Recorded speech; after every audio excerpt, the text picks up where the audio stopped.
Hello friends, welcome back to our channel Exam Buddy. Now let's do our assignment, Artificial Intelligence Concept and Technique, Week 10, Assignment 10. So the first question is, what is an epoch in deep learning? So these are the options and the answer of our first question is C.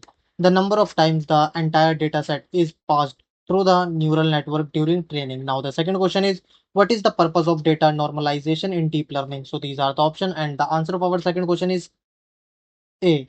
To scale the input data to a fixed range. Now, the third question is, what is the advantage of using convolutional layers in a CNN? So, these are the options, and the answer of our third question is A.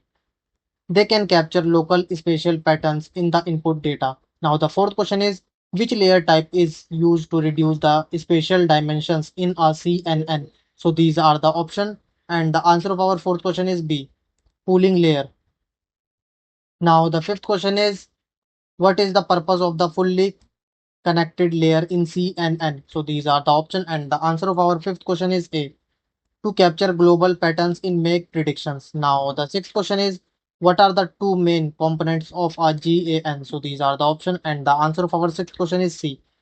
Generator and discriminator. Now the seventh question is, what is the training process in a GAN called? So these are the options and the answer of our seventh question is D. Adversarial learning. Now, the eighth question is, what is mode collapse in GANs? So these are the option and the answer of our eighth question is A. When the generator produces limited variations of samples. Now, the ninth question is, what is the role of the discriminator in a GAN during the training process? So these are the option and the answer of our ninth question is C. To provide feedback to the generator and help it improve. Now, the 10th question is, which type of neural network is primarily designed to process sequential data such as text or time series? So these are the option and the answer of our 10th question is B. Recurrent neural network. Now submit your answer.